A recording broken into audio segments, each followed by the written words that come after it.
Hi everyone and welcome to a new video within my YouTube channel. As you already saw from the introduction, this video is actually a different one and it is basically the start of a series of project collaborations that I will be doing within the NFT space. To begin with, I actually have the pleasure as a holder as well to kickstart this series with the Gold Hunt Game project. This will be a series of videos in the upcoming weeks covering multiple topics from the game basics and how to play following their transition to the Polygon network, to also discussing some strategies as well as their future plans. For those learning for the first time about this project, the Gold Hunt Game, or GHG, it's a play-to-earn game releasing November 2021, originally run in the Ethereum mainnet. In the first stage of the game, in L1, players competed to gather, let's say, valuable resources that were used to mint additional NFTs, like gold hunters, ships, and DAO houses later on. And as the game developed, let's say jointly the DAO and the community decided that moving to a L2 solution, as I said in this case the Polygon network, would be the best approach on the one hand to maximize gameplay experience, while on the other hand reducing transaction costs to enable further adoption and scalability. But I will be adding some more points to this later on in the video. So fundamentally, GHG is an on-chain gaming experience which the team is trying to further develop, making use of all on-chain possibilities. So before moving ahead, I just wanted to shortly make you aware of the main sources of information that you can consult right after the video. The first one is for sure their Discord server, so here you can find lots of content, the latest news about the project, as well as get the chance to talk with the community as well as the project team. Next in line is their website, which is thegame.gold, and here you can also find quite some information also on their white papers, and this will be the site in which you will be connecting to engage with the game. And thirdly, of course, I would advise to keep an eye on their social media, for example the Twitter account, in which they are also sharing quite some valuable information. So as I move forward in the video, I will be definitely referencing some of these, and if you would like to find the links already, everything will be listed down below in the description section. So the idea for this first video is to give you a general overview of the concept, the main elements involved in the game, as well as the new mechanics following the transition to the Polygon network. But of course, if you would like to get more specific details, you can definitely consult the resources I just shared with you. Feel free as well to use the timestamps that I added in the video so you can check or revisit any section of the video right away. So to begin with, let's talk about the Gold Hunters. They are basically the largest NFT collection in the GHG ecosystem so far, and each of them, both the gold miners and pirates, play a vital role in the game, and they have also their own in-game mechanics. So starting with the gold miners, currently there are 36,000 NFTs available, which behind this whole collection there are 114 different unique traits. Regarding their in-game mechanic, gold miners can earn resources such as G-Gold or Wood. I will explain that in a second, which basically means a simple staking transaction at no risk. Then you can also claim the resources to your wallet, which let's say to be able to do so, you need to pay a tax for the pirates, which is of 20%. And if you decide to move your gold miners for anything else, or if you would like to sell them as well on the secondary market, you basically need to stop the activity, which represents an unstaking transaction. However, in such a case, you need to pay a higher tax for the pirates. There is also a small chance of kidnapping of your NFT, which would be then granted to any of the pirate holders. Furthermore, you can use the gold miners as well to take part in the different missions that I will explain there later on. And on the other hand, we have the pirates. Currently, there are 4,000 NFTs with 53 unique traits behind this set. Regarding the in-game mechanics, it's similar to the gold miners, so they can basically steal resources in contrast to earning them. This is basically by staking them to a specific contract, and there is no risk behind. You can claim the bounty that they have collected to your wallet also at no risk. And you can also decide to stop the activity by unstaking them. And here there is also no risk for the pirates. So that's really quite an upside for them. They can also be used to take part in the missions. And important to mention here is that they are providing better buffs than gold miners in terms of boosting your speed, for example, when you're playing the missions. But I will explain that in an example later on. And I think this is also really important for you to take note when thinking of your strategies when starting to play the game. Ships are the next important element within the GHG ecosystem. So these NFTs were actually introduced to expand the possibilities within the game. During the phase in the Ethereum mainnet, they were basically used to navigate from the old island to the new island. However, in the next phase, after that transition to the Polygon blockchain, they will definitely remain to be a key asset overall to the game. So currently there are around 2,900 NFTs minted with 56 unique traits behind this collection. In terms of their in-game mechanics, they are used to transport gold hunters throughout the Polygon seas. So this basically represents a staking transaction with the specific assets you want to put together with a specific ship. There are going to be some associated costs costs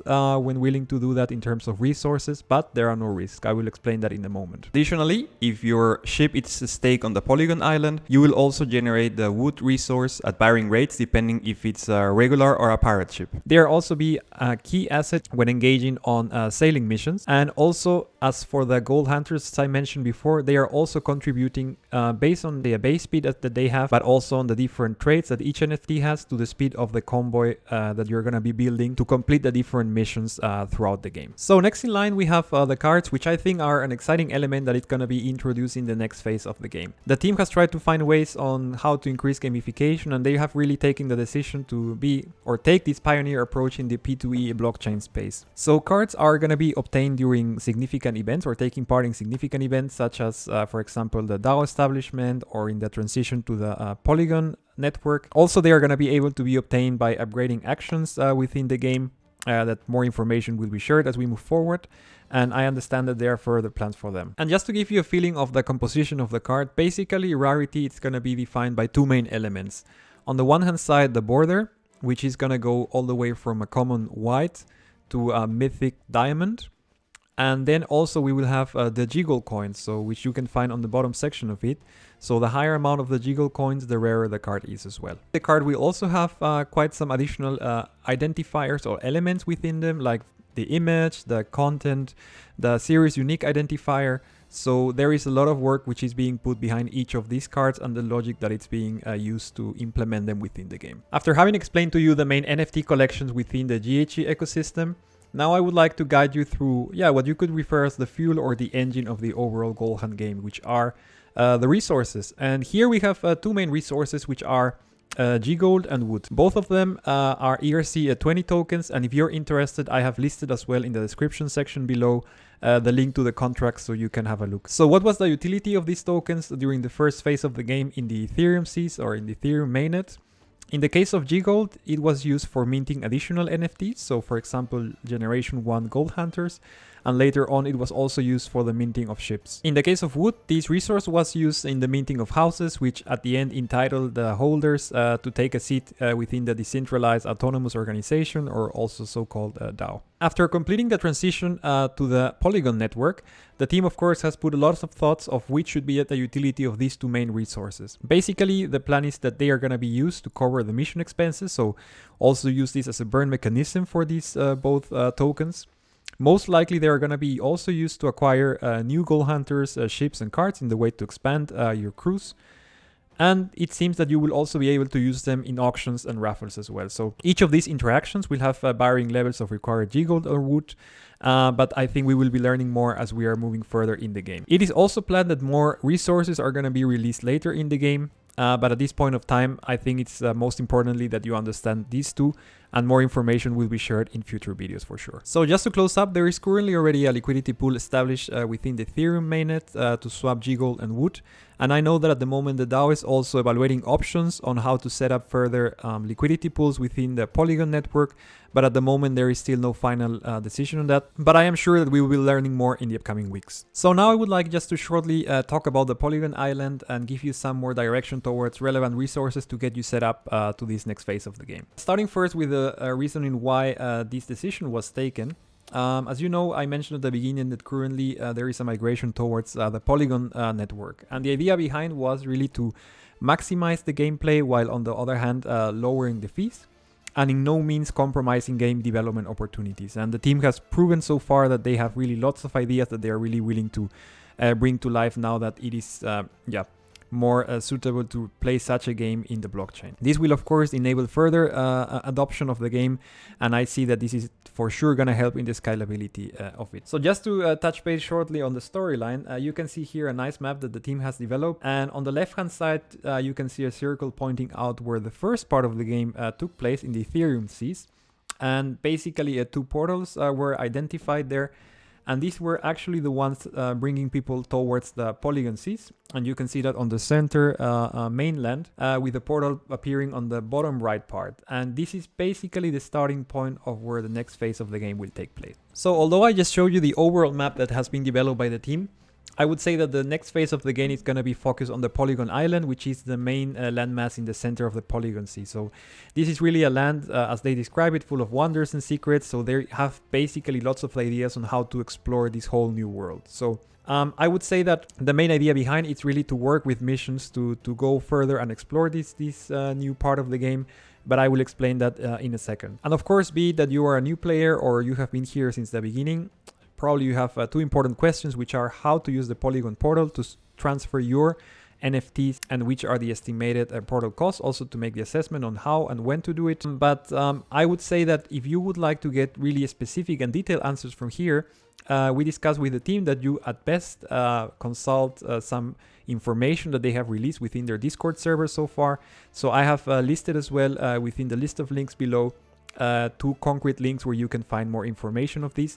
And of course, the team is fully open to give you a hand when needed. So last but not least, I will be addressing finally the topic of missions, and which is something that I've been already referencing quite some times throughout the video. So the team has put many thoughts on how to expand game mechanics and overall increase player engagement. And this is why they have now come up with the missions concept. So they are going to be connected to, for example, explorations of the Polygon Seas. And this is basically the area that is going to be the heart of all future GHG missions in the upcoming time. So you can think of it as trekking, island, cave explorations, island discovery, sailing, and definitely more ideas that are going to be implemented as we move forward. There are going to be 3 difficulty levels, so an entry, intermediate, and advanced level. And each of these levels, depending on the mission, will have different reward drop probabilities. Furthermore, there are going to be mission expenses, I also mentioned this before, which are going to be covered with both G-Gold and Wood at different levels. And this is also going to help as a burning mechanism for these 2 tokens. As you can see already on the map, of course, this is a huge map that cannot be addressed right from scratch.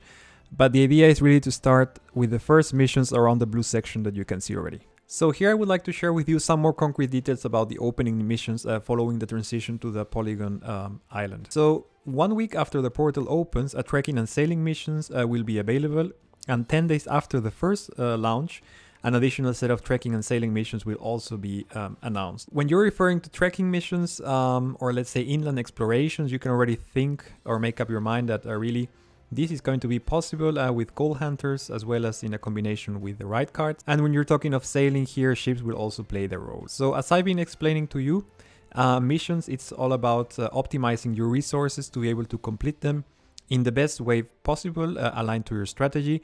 At the end, to optimize how you can get the most in terms of rewards as well. So the way mission works, as you can see behind each of them, I mark in bold the target distance that needs to be traveled to complete each of them. So basically, following your strategy, you will need to select the right mix of assets, in this case NFTs, resources, time, and balance that as well with the potential reward that you can get out of each of them. So ultimately, based on the mix of assets that you're picking, you will have a specific speed per hour, which will allow you to complete the mission based on the strategy that you have set up. And just to make it more tangible here, I just made a quick example of a sailing mission and just wanted to show you the different variables that would come into play. So in this case, for instance, you would definitely need to consider a ship. You will need to consider a gold hunter crew. If you're working with a regular ship, up to 5 members. If it's a pirate ship, up to 7 members.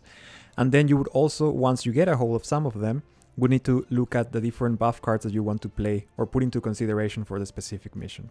So at the end, you would basically need to decide which assets do you want to commit for a specific mission, how fast you want to complete it, and based on that, you would also need to take into consideration what's the base speed that each of your assets has, because that's the case, each of them has a base speed. But in the case of the Gold Hunter NFTs as well as the ships, they also get additional buffs based on the specific traits that they have. You will definitely be able to find that shared within the resources that I'm linking down below. So finally, the overall speed from your convoy, or you could think of it of your ship, so your hourly speed, will be determined by the sum of all the different, let's say, speeds from all the assets that you're committing. Additionally, the mission will also have some costs to be covered in the way of transaction costs, in this case by spending Matic, and also by burning a specific amounts of G gold and wood. At the same time, you will also get on the briefing what's the potential expected reward based on the difficulty of the mission. And also just wanted to add that the team has also embedded the aspect of replayability, which is basically incentivizing people to play a mission more than one time, as this will increase your likelihood to get a chest reward or a drop. I hope this video served you to get a good overview of the main elements of the game as well as the overall game mechanics. However, as I said, if you would like to get more specific details, you can definitely find more information in the Discord server, website, or their socials, so definitely feel free to consult them. If you would like to learn more about the project, in the next days we will be also releasing a next video on GHG strategies to give you some more ideas and hints on how you can engage with the game. So as always, I encourage you to leave your question and comments down below. As I said throughout the video, in the description box I've listed many links with resources about the Gold Hunt game,